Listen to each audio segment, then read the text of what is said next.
Damos un saludo cordial a las participantes en este conversatorio virtual sobre el tema acompañamiento a mujeres víctimas de violencias, organizado por el blog de la Red Previo, Red Latinoamericana de Prevención de las Violencias. Esta red está conformada por los y las exbecarias de 15 países de América Latina que participamos en el Programa Internacional de Prevención de Violencia en la Escuela y la Familia, desarrollado en la Universidad de Lund. Desde el 2020, la Red Previo está desarrollando su blog donde se encuentran actividades, productos teóricos, metodológicos e instrumentales realizados por integrantes de la red.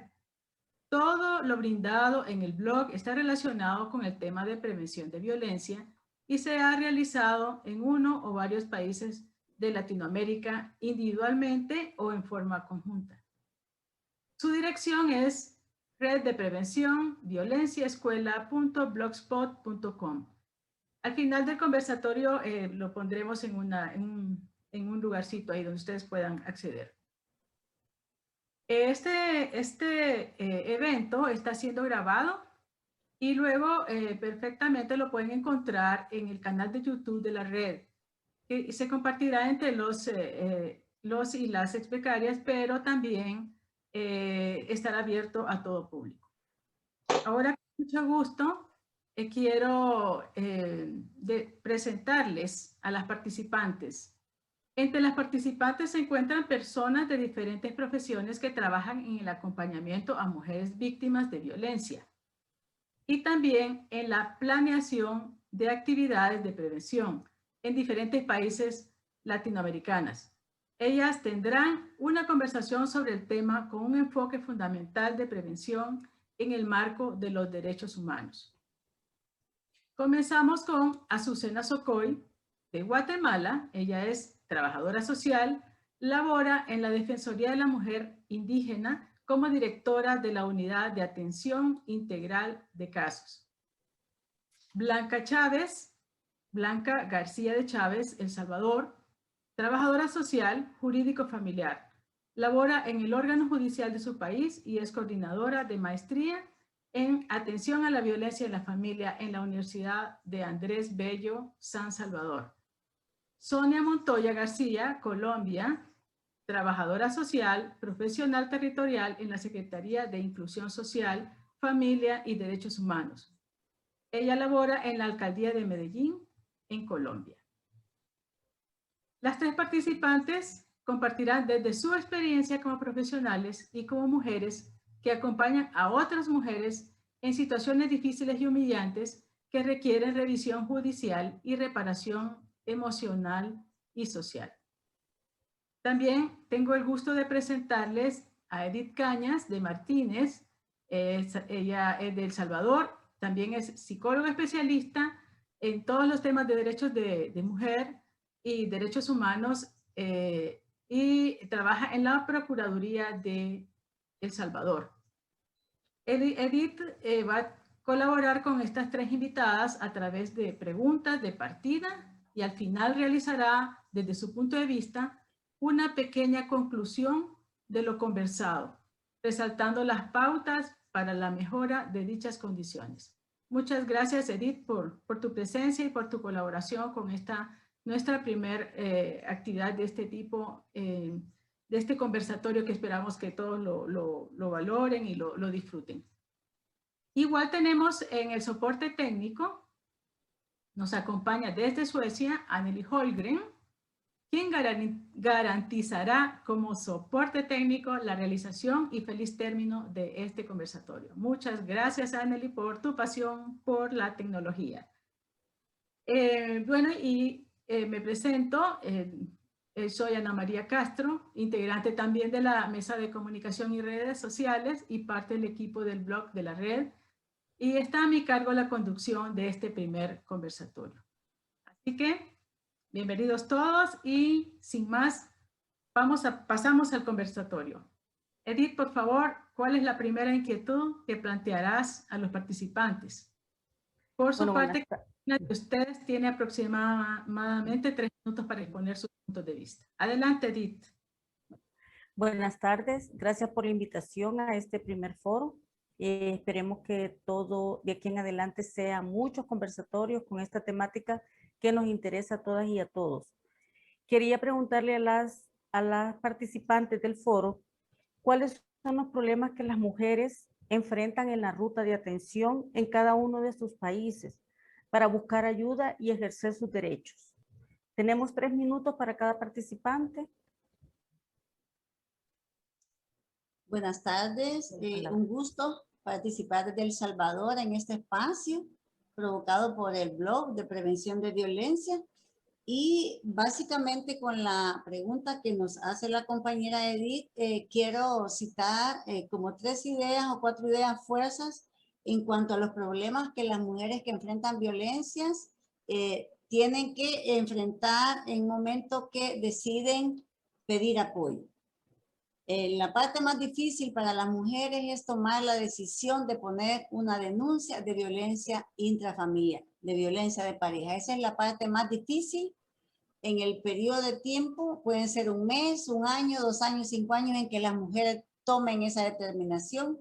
Y esto tiene mucho que ver con las redes de apoyo familiar con los que cuentan, si tienen una familia que las acoja, si tienen autonomía económica, si tienen un lugar donde resguardarse, si tienen un empleo. Entonces, básicamente el tomar la decisión es una de las cosas más difíciles que las mujeres enfrentan. Por tanto, cuando llegan a nuestras sedes judiciales debemos de garantizar, de dar el apoyo y soporte que permita iniciar el proceso de empoderamiento de estas mujeres. Otro aspecto determinante que a ellas les dificulta es la dependencia emocional de sus parejas. La dependencia emocional y económica de las parejas con quienes ellas residen es una situación que no les permite muchas veces denunciar la violencia que están enfrentando por el temor a dejar a esa persona, por el temor a no poder sobrellevar la carga económica y más aún cuando tiene hijos e hijas bajo su cuidado. El miedo también debemos de mencionarlo. El miedo es una situación que se enfrenta porque la mujer tiene muchos temores. Creo que hemos conocido en los últimos años el incremento significativo de feminicidios en distintos países, ¿verdad?, de Latinoamérica, y por tanto nuestras mujeres también tienen temor a denunciar ante la exposición que tengan a la violencia feminicida. La poca seguridad también, que las medidas de protección que se brindan dentro de lo que son las sedes judiciales es un factor que hace que las mujeres no siempre denuncien o que se vuelven para ellas una situación sumamente complicada. ¿Por qué? Porque cuando la mujer llega a nuestras sedes judiciales y se le otorga una medida de protección, la mujer debe de llevar estas medidas a la Policía Nacional Civil para que en un momento dado puedan arrestar a la persona agresora. Sin embargo, no tenemos dentro de nuestros países un agente policial que pudiese estar custodiando de manera permanente a nuestras mujeres con las medidas. La mujer cuenta en sus manos con unas medidas. Puede acudir a la Policía Nacional Civil o a la Fiscalía en caso que considere que su agresor la va a estar acechando, pero sin embargo, ¿verdad?, nuestros países no están capacitados para poder acompañar de manera personalizada a nuestras mujeres víctimas que enfrentan violencia. Entonces, se habla de poca efectividad a las medidas judiciales. ¿Por qué? Porque de pronto la mujer se dispone a realizar su compra, el agresor la puede encontrar en la cuadra, en el mercado, en el supermercado y puede atentar contra la vida de ella. Entonces, no siempre las medidas judiciales otorgadas por un juez o por una jueza son garantías para nuestras mujeres. Esas serían como las 4 grandes ideas, fuerzas que yo pudiese señalar que las mujeres enfrentan. Gracias, Edith. Bueno. Bueno, desde Colombia quiero plantearles también pues la gratitud y la alegría de que se haya convocado este espacio desde la Red Latinoamericana de Prevención de las Violencias como uno de los avances en nuestra consolidación como red. Quiero contarles que yo no trabajo directamente en la atención de los casos de violencia intrafamiliar, pero trabajo en la planeación del desarrollo local y también tengo directa interacción con muchos casos y con mujeres que trabajan tanto desde el sector estatal como desde el sector de las ONG en la prevención y atención de estas violencias. Como nos dice Blanqui, yo creo que ella está planteando un problema estructural de cultura que desborda cualquier capacidad del Estado para atender las situaciones de violencia a través de medidas judiciales o restrictivas. Eso es un punto bastante nodal por el que debemos trabajar como red. En Colombia, y creo que digamos que en la mayoría de los países de Latinoamérica, en el contexto de la pandemia y quizás en el contexto de las movilizaciones sociales que hay en este momento en nuestro país y que ha habido en escalada en otros países, Perú, Ecuador, Chile, Bolivia, estas coyunturas sociales incrementan la carga de cuidados para las mujeres, reforzando la crisis, haciendo que las redes comunitarias efectivas se debiliten y por lo tanto se dificulte el acceso a soluciones para la violencia a la que son sometidas, ya sea en contexto de pandemia o en los contextos de difícil y de crisis social que afrontan nuestros países. Esto también entonces hace que se dificulte el acceso a las rutas de atención y que incluso se desactualicen las rutas y las ofertas institucionales. El contexto de la pandemia también nos ha llevado a que la mayoría de los servicios para atención a estas violencias se estén desarrollando de manera virtual o en alternancia, lo que crea cierta desorientación para las mujeres en cuanto que no saben cómo poder utilizar estas redes. Estamos retrocediendo en los derechos de las mujeres, ya que los servicios de salud también se están restringiendo por la pandemia, se están atendiendo más los casos de el COVID que los casos de salud mental, de salud sexual y reproductiva, que cualquier otro tipo de dolencias o de enfermedades que puedan estar padeciendo las mujeres y que pueden ser efectos colaterales de la violencia. También la falta de acceso a los dispositivos y a la tecnología hace que las mujeres se sientan aún en condiciones mucho más desfavorables y sea tardío su ingreso a las soluciones a la violencia. Gracias. Azucena.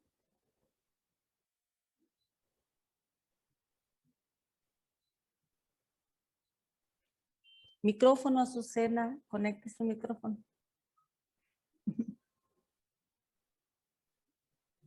Mientras tanto, quisiera decir que todo esto ha llevado a que haya un riesgo de debilitamiento de la agenda global para las mujeres. Azucena. Azucena. Gracias. Bueno, Bonogel, Mateo Chiveico, Huawei. Buenas tardes, soy Azucena. Pues quiero referirme a que en Guatemala coexistimos 4 pueblos originarios, quienes son los mayas, los garífunas, los xincas, los mestizos, y en la nueva estadística, en la actual, en 2017 se realizó un censo nacional en donde se hace un reconocimiento a la población afrodescendiente, afromestizos y creoles. Entonces hay una riqueza cultural en Guatemala y quiero referirme a esa población de mujeres indígenas, mayas, garífunas, xincas y las demás poblaciones que he mencionado, en donde estamos mujeres y quienes cotidianamente vivimos un ejercicio de violencia cotidiano. Quiero referirme a la normalización de la violencia.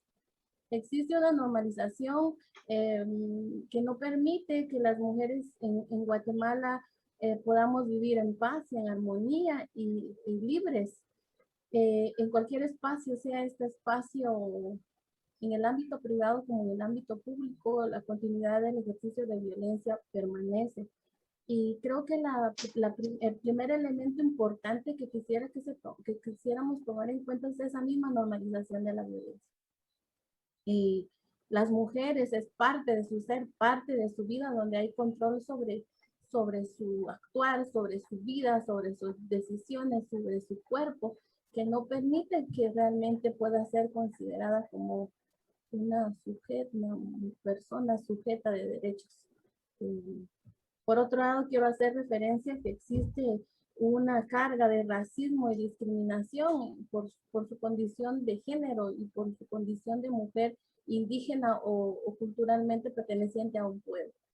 Por otro lado, quiero hacer referencia también de que hay un sistema el sistema de justicia no garantiza en realidad la posibilidad de que las mujeres indígenas podamos tener medidas jurídicas y que esas medidas jurídicas puedan tener respuesta efectiva y que ellas, tal como lo mencionaba Blanca en su momento, pudiéramos tener concretizada la posibilidad del resguardo de las mujeres en Guatemala. Creo importante también que si no existiese el conocimiento de los demás actoras y actores alrededor de las mujeres, de nada sirve hablarle a ellas sobre sus derechos, de nada sirve decirle que existe un sistema o un sistema de justicia que se fortalece una vez las y los actores que están a su alrededor reconozcan que hay un ejercicio de violencia normalizado y en función de ello asegurar que las mujeres vivamos en paz y en armonía. Creo que esos son los elementos bien importantes que debemos tomar en cuenta y que en Guatemala pudiera yo hacer referencia. Quiero comentarles que tengo 17 años de laborar para la institución, que en esta red no he sido nombrada, sino en su momento, hace más o menos 10 años, yo estuve nombrada por la autoridad, pero debido al cambio de autoridades, pues en este momento yo estoy en mi calidad de ex becaria 2005. Lo quiero hacer referencia, tomando en cuenta que este ha sido un espacio de aprendizaje y de socialización en el desarrollo de todas aquellas acciones que realizo producto de la formación que he tenido en LUN y por supuesto de otros espacios donde yo he podido formarme para la defensa y protección de derechos de mujeres indígenas en Guatemala. Muchas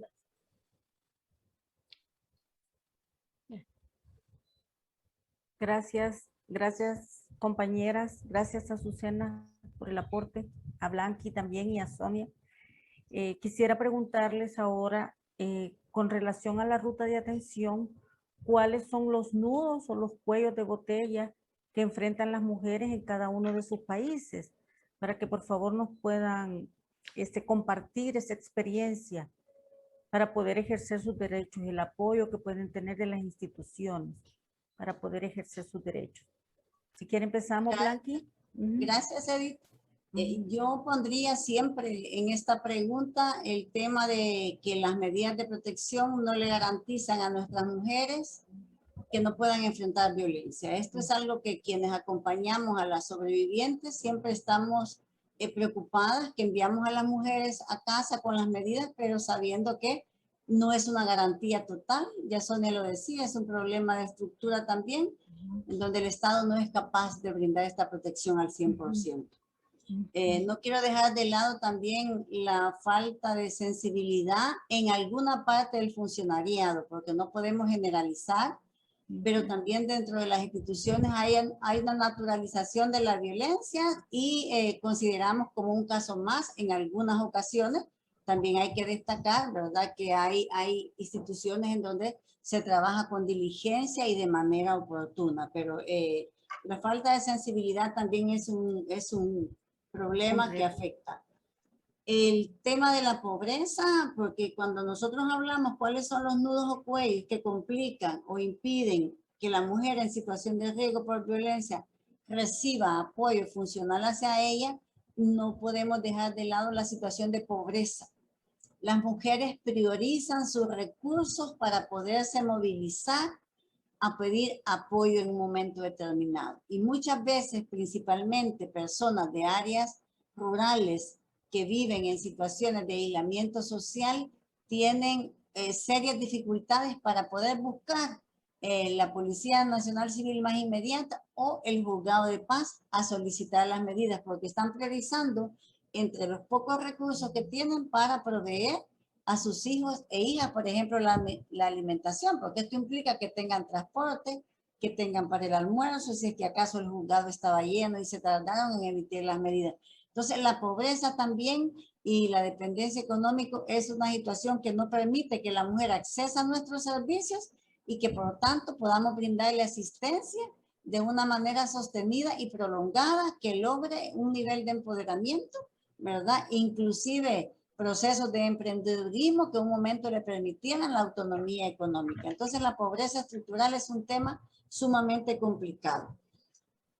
La falta de acceso inmediato a las instituciones, y yo quiero hacer énfasis en esto, mujeres que viven en condiciones remotas, en donde realmente tienen que transportarse y no existen medios de transporte inmediatos a nuestras sedes judiciales, son mujeres que están expuestas, por lo tanto no podemos incorporarlas a ningún programa, ¿verdad? Por ejemplo, a un grupo de autoayuda, a un grupo de crecimiento, porque no poseen la capacidad ni los recursos para poderse movilizar. Eso es una de las grandes dificultades. Gracias, Edith. Bueno, gracias, Blanqui. Bueno, Sonia. Edith, Sí. contamos con barreras a nivel de Latinoamérica, barreras legales, ¿cierto? Que ponen límites, techos de cristal a lo que se puede hacer también respecto a estas violencias. Y de ahí se deberían barreras procesales, procedimentales, que unidas a la deficiente formación de algunos agentes, algunos también como lo dice Blanqui, no podemos generalizar, debido a la deficiente formación de algunos agentes o sus propias barreras culturales, prejuicios, creencias, naturalización de la violencia, o también el síndrome de burnout, que es como cuando ya la persona que atiende los casos se siente quemada y empieza a actuar de una manera un poco insensible, aparentemente insensible, es parte de su síntoma, pero digamos que esto afecta a la mujer que está acudiendo en búsqueda de ayuda. También deficiencias en la formación de estas personas que atienden en primera línea, que son quienes reciben el caso en primera medida, que de pronto no tienen todas las herramientas y los elementos y se convierten en determinado caso en revictimizadores de esa mujer que acude en busca de ayuda. También hay logísticas deficientes, el aislamiento que hemos tenido en la pandemia, digamos que lo reconocemos como uno de los mecanismos necesarios para disminuir los contagios y para evitar el colapso de los sistemas de salud, pero el aislamiento ha hecho que las mujeres estén teniendo muchas más ocasiones para tener vulneración en sus derechos. Esto hace también que los pedidos de ayuda no sean eficaces porque las instancias que están atendiendo también, como les decía ahorita, se encuentran o en alternancia o en atención virtual y alejadas un poco de la realidad, solamente centrados en un tema de pandemia. También las diferencias en el acceso a la tecnología entre hombres y mujeres, entre mujeres rurales y mujeres urbanas, entre mujeres populares y mujeres de clases más altas, conlleva a que al no poder acceder ni a dispositivos, ni a conexión a internet, ni al conocimiento para manejarla, la interacción en estas épocas sea mucho más difícil y por lo tanto se tenga un obstáculo estructural también para poder acceder a las soluciones a sus problemáticas. Gracias, Sonia. Azucena. Pues, bueno, quiero referirme también a la ausencia de acciones integrales en favor de las mujeres. En este sentido, hablando efectivamente puede existir una ruta de denuncia efectiva en favor de las mujeres, sin embargo, la ausencia de seguimiento de las mismas para determinar en qué condiciones concluye, por ejemplo, una medida de seguridad. ¿En qué concluye una denuncia de violencia contra la mujer o un delito de femicidio en grado de crueldad? Tengo referencia en nuestro país de que sí, efectivamente puede existir una denuncia, puede iniciar proceso penal en contra de una mujer, pero es necesario el fortalecimiento de esas acciones integrales que permitan, por ejemplo, en el ámbito comunitario, que una mujer pudiese tener las herramientas necesarias para salir adelante. Ustedes sabrán que las mujeres, existe un prototipo de ser mujer en una sociedad. Al regresar a su espacio, ¿a quién se le cuentan? ¿A quién se le pregunta por qué lo hiciste? ¿Para qué lo hiciste? ¿Por qué presentaste una denuncia? No lo debiste hacer. Mira, ahora no tienes para el gasto. Entonces son muchos cuestionamientos que se dan y efectivamente eso es lo que permite que las mujeres desistan de cualquier procedimiento en su favor. Por otro lado, he podido tener referencia de esa constante revictimización que muchas veces está dicha, no revictimización de las víctimas, pero sí continúa desde el momento en que de una instancia a otra instancia pueda repetir lo sucedido en aras de que pueda existir una respuesta de parte de las instancias. Estoy de acuerdo con Blanca en que no podemos generalizar. Las y los funcionarios, instancias están conformadas por personas, pero existimos a veces funcionarios que también somos machistas, existe un pensamiento androcéntrico, somos violentos y que definitivamente eso va a traducirse en la atención propiamente a las víctimas. No estamos preparadas para las emergencias y este es el resultado de COVID. Las mujeres estuvimos encerradas y seguimos estando encerradas y por tanto al momento de tener un episodio de violencia, pues las instituciones están cerradas, tienen limitantes para la atención. Creo que esos son como los cuellos de botella que nos permiten avanzar. Por supuesto, reitero, el tema de la normalización de la violencia. La normalización de la violencia no permite que una mujer también continúe con todo lo necesario, que se cansa porque necesita, por supuesto, decidir entre el comer del día de hoy, el pasaje, decidir por su actividad laboral. Y definitivamente eso es lo que, por supuesto, a cada momento es necesario reiterarlo con el propósito de que puedan existir mecanismos efectivos para la mujer. Gracias. Gracias. Gracias, Azucena. Bueno, y por último quisiera preguntarles cuáles son las buenas prácticas que pueden compartirnos en esta tarde, según su experiencia en cada uno de sus países. Blanqui, por favor. Bueno, me da mucho gusto compartir una buena práctica para la atención de las violencias en las mujeres es las coordinaciones institucionales. En El Salvador hay mesas dentro de lo que son las ciudades y los municipios, las mesas de atención integral a víctimas. Yo pertenezco a una de esas mesas como juzgado de familia.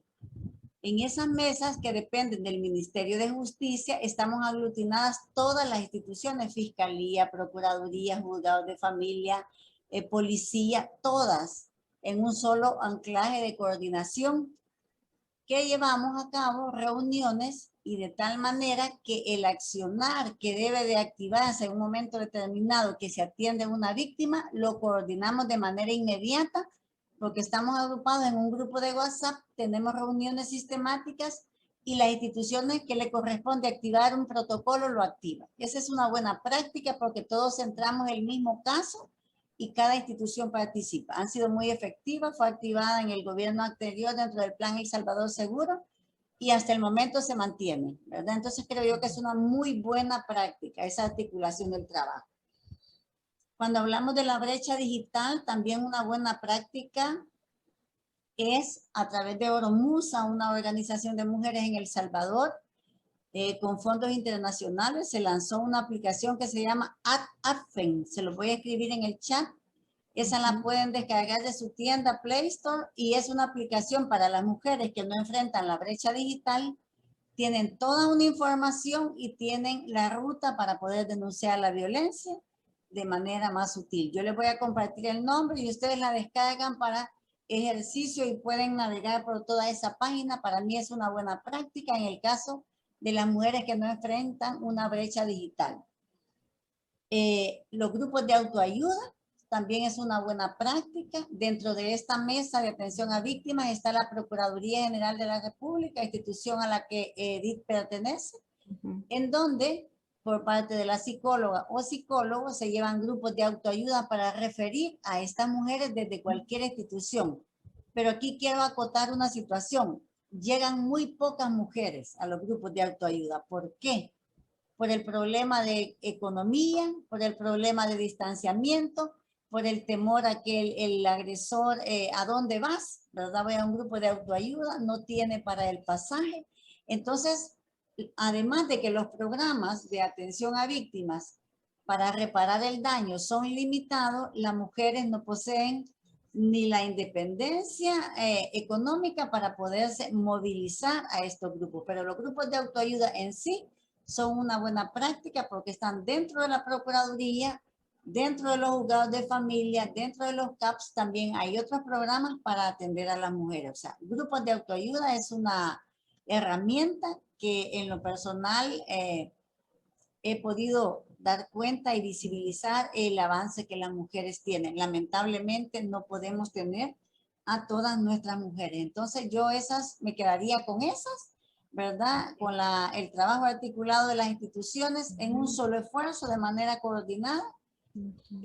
Aprovechar este tipo de recursos como AFEN y el trabajo que realizan los grupos de autoayuda, ¿verdad? Y obviamente el trabajo comprometido que el funcionariado podamos desarrollar a favor de las personas que enfrentan violencia. Gracias, Edith.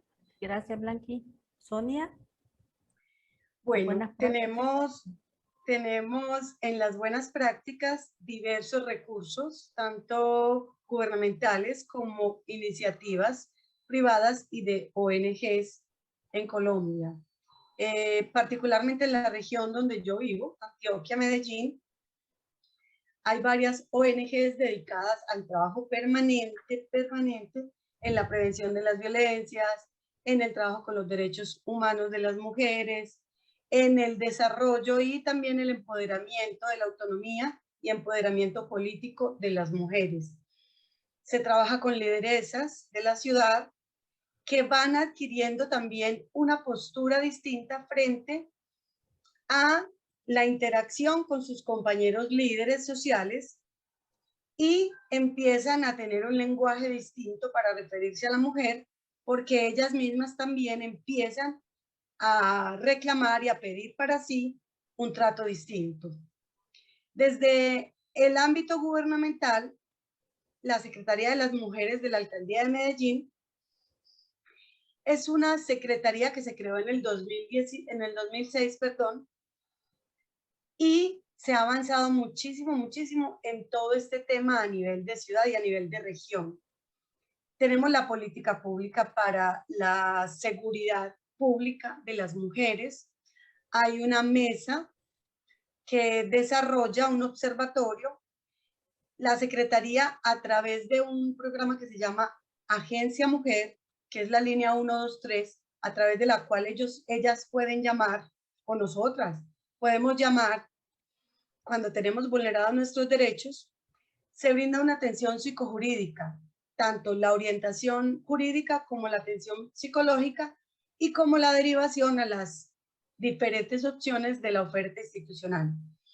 Desde esta Agencia Mujer se produce cada mes un informe sobre la violación a los derechos humanos de las mujeres y las violencias basadas en género, que son llevadas al Consejo Municipal, que es el consejo el que hace el control político a todas las actuaciones de la alcaldía.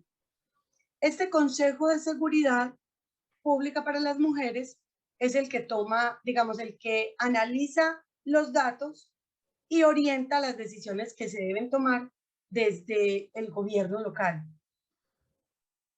También tenemos mucho desarrollo de acciones pedagógicas, preventivas, de autoayuda, desde diferentes ámbitos. Entonces, no solo desde el punto de vista de la Secretaría de la Mujer o del sector que trabaja con la mujer, sino desde salud, se trabajan familias fuertes y resilientes, desde otras secretarías y otras instancias se trabajan proyectos que tienen que ver con la atención psicosocial a toda la familia, terapias de familia, grupos psicoformativos para el buen vivir.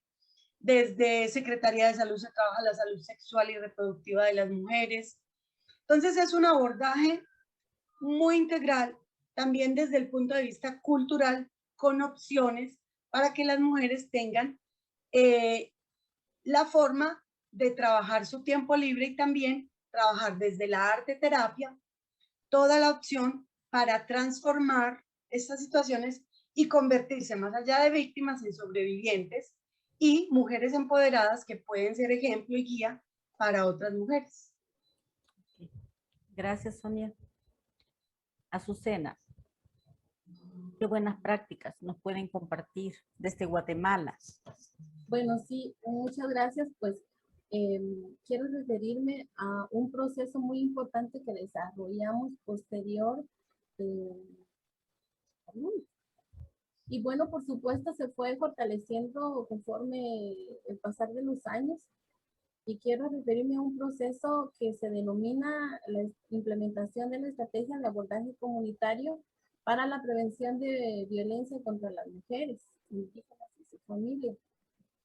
Este proceso es un proceso colectivo, comunitario, que, en donde las trabajadoras sociales de la institución facilitamos procesos comunitarios, no talleres, no alejados de los talleres, sino procesos colectivos y de reconocimiento de esa violencia, de construcción de pensamientos, de construcción de patrones de crianza, pero articulando a la juventud, a la niñez, a las autoridades comunitarias, a las mujeres, a las instituciones dentro de un espacio comunitario. Y ejemplificarlo con un caserío, una colonia, una aldea.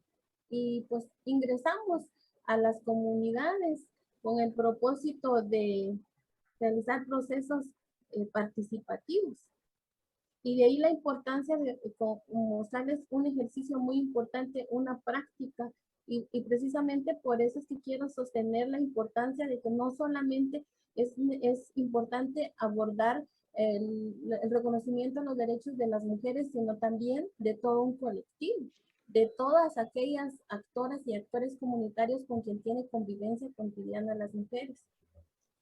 Y por un lado las autoridades, para que las mismas autoridades comunitarias puedan ser corresponsables de la seguridad de las mujeres en el espacio donde se desarrolla este proceso. Entonces, quiero decir con esto que es para mí una experiencia, pero también una experiencia pues, difícil, porque la sociedad y el que financia un proceso como el Estado de Guatemala, en el caso de la institución para la que laboro y como encargada de la unidad de atención social, es el hecho de no comprender que es necesario los procesos a mediano y largo plazo, y muchas veces el Estado refiere, realice determinados talleres. ¿Cuántas personas tiene? No puede repetir las acciones porque usted ya las realizó con las personas.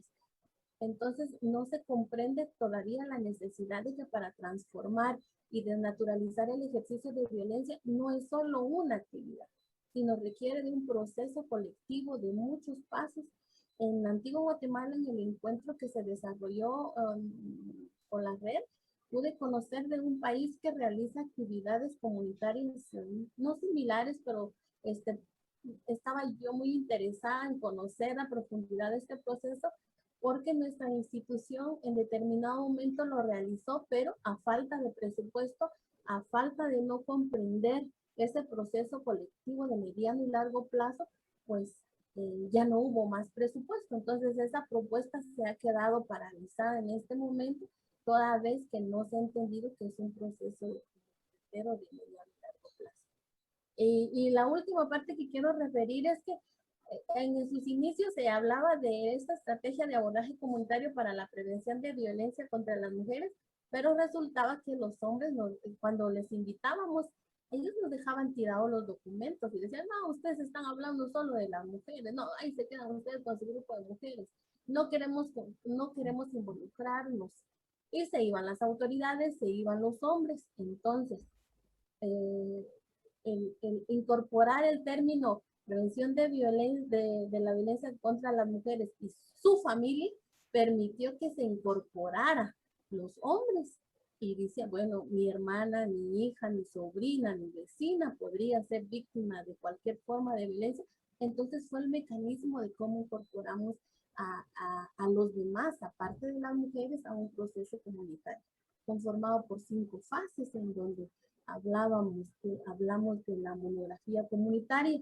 No estamos hablando de cuánto mide, cuáles son sus colindantes, sino cuántos establecimientos educativos, por ejemplo, entre otras cosas, y cuántos de estos establecimientos conforman a mujeres en esa comunidad, y cuántas son, reciben educación permanente o existe deserción escolar, entre otros muchos que en otro momento quizás pudiera compartirlo, pero para nosotros ha sido una herramienta muy importante, pero quería referirme a que sí es importante el incorporar a todos los actores, como actores, hombres y mujeres, que nos relacionamos las mujeres día con día y que muchas veces son los que obstaculizan el reconocimiento de los derechos de las mujeres en un espacio. Bueno, muchas gracias. Interesante, compañera, lo que nos han compartido esta tarde. Y una de las cosas importantes que me gustaría como retomar, que las tres nos compartieron desde su experiencia, es esta normalización de la violencia, ¿verdad? Tanto en la sociedad en general como en los mismos empleados y empleadas de las instituciones del Estado, ¿verdad? Igual para las mujeres, están normalizando la violencia. Otra cosa importante que ustedes nos han compartido es esta parte de la sensibilidad de las personas que atienden. A las mujeres les cuesta mucho tomar la decisión, como nos decían ustedes al inicio, les cuesta mucho llegar a las instituciones, pedir el apoyo, y si se encuentran a un personal desplicente, indiferente, entonces para ellas también esto es un choque. Es importante también lo que nos decían con relación a la pandemia y al retroceso que las mujeres están teniendo en sus derechos ya ganados a través de las luchas que se han hecho durante tantos años. Luego nos compartían ustedes también el tema de los recursos económicos, la falta de recursos para estas mujeres, el hecho de depender económicamente de su pareja. Entonces, la accesibilidad, como nos decía Blanqui, que cómo pueden llegar a todos estos apoyos, a pedir ayuda, asistir a sus seguimientos con los grupos de autoayuda, o lo que nos decía Susana, no seguir los procesos por el hecho de la falta de economía. Eso también es muy importante que lo tengamos siempre presente. Luego, como nos decía Sonia, el acceso a la tecnología, y Blanqui nos compartía el hecho de que hay ONGs que están ya poniéndose al día para que las mujeres puedan tener el acceso a denunciar, a poderse formar, a poder estar al día, porque muchas instituciones están dando la asistencia a través de la tecnología, ¿verdad? Todo nos ha costado en la pandemia y nos hemos tenido que ir poniendo al día. Entonces es muy importante que tengamos presente estas cosas. Luego, con relación a las buenas prácticas, me parece bien importante el tema de la coordinación. Eso es muy, muy importante. Cómo las instituciones del Estado puedan coordinar con ONGs y entre las mismas instituciones para poder dar una respuesta real y verdadera a las mujeres que enfrentan violencia, que es en todos los países del mundo y especialmente en nuestros países de Latinoamérica. Y de Centroamérica no se diga, ¿verdad? Luego, es muy importante el seguir insistiendo con todo este tipo de seguimientos, el seguir sensibilizando, el buscar apoyos para que las mujeres puedan asistir a los espacios de crecimiento, para el empoderamiento, para que ellas vayan pudiendo tomar decisiones. Es muy importante que sigamos trabajando de manera coordinada, porque la violencia, como todas sabemos, es una tela araña, ¿verdad? Las mujeres se meten en esa telaraña y cuesta, para ellas es muy difícil poder salirse de esa trampa, Entonces, en la medida en que continuemos sensibilizando a las personas que atienden la violencia, que podamos seguir trabajando en la prevención, podemos ir dando respuestas. Yo tuve una maestra que decía, con una mujer que salga de la violencia, me doy por satisfecha. Y tenemos que pensar que una que salga, evitamos un feminicidio. Y evitamos también que sus hijas y sus hijos entren en esta trampa de la violencia. Les quiero agradecer tanto a ustedes que nos han acompañado. Ha sido muy interesante, muy enriquecedor conocer las experiencias de cada una. Les quiero agradecer por el compartirnos toda esta información y dejo a nuestra maestra Ana María y Anneli para que ellas den cierre a este espacio que hemos generado esta tarde. Bueno, muchísimas gracias, Edith, por tu excelente manejo del conversatorio. Yo quiero aprovechar, gracias al comentario que hizo Blanqui, sobre la importancia de los grupos de autoayuda, y quiero compartirles que, bueno, Edith es una de las gestoras, prácticamente está en la historia de la implementación de los grupos de autoayuda en El Salvador. Tenemos ahí un material en el blog que lo pueden buscar cuando quieran. Entonces, qué lindo me parece que haya sido otra instancia, digámoslo así, operativa del Estado, que lo reconozca como una de las experiencias exitosas dentro de la atención a las mujeres, ¿verdad?, víctimas de violencia. Creo que definitivamente seguimos aprendiendo y quiero darle las gracias. Han sido brillantes todas y lo mejor es que han compartido vida, una vida profesional. Estamos, o sea, no solo es el pensum académico maravilloso, comprometido que todas tienen, ¿verdad?, sino también la experiencia, que es el conocimiento validado con ese trabajo diario y ese compromiso. Yo las quiero felicitar como parte de la mesa de comunicación, que ahora mismo ya estamos constituyéndonos en este nuevo proyecto de camino a la consolidación de la red de prevención, ¿verdad? Y antes también de pasarle a Anneli, tengo una deuda, tengo una deuda con Azucena. Es que al momento de presentarla me equivoqué en un dato, pero quiero decirles que Azucena labora para Defensoría de la Mujer Indígena como directora de la Unidad de Atención Social del área de atención integral de casos. Así que acá, Azucena, no tengo deuda ya. Sí, bueno, Ya pagó. Estamos muy contentas con el resultado de este conversatorio y pasamos a nuestra técnica. Anneli, a que dé las palabras finales para dar cierre a este importante evento. Así que gracias a todas. Muchísimas gracias por haber hecho este conversatorio posible.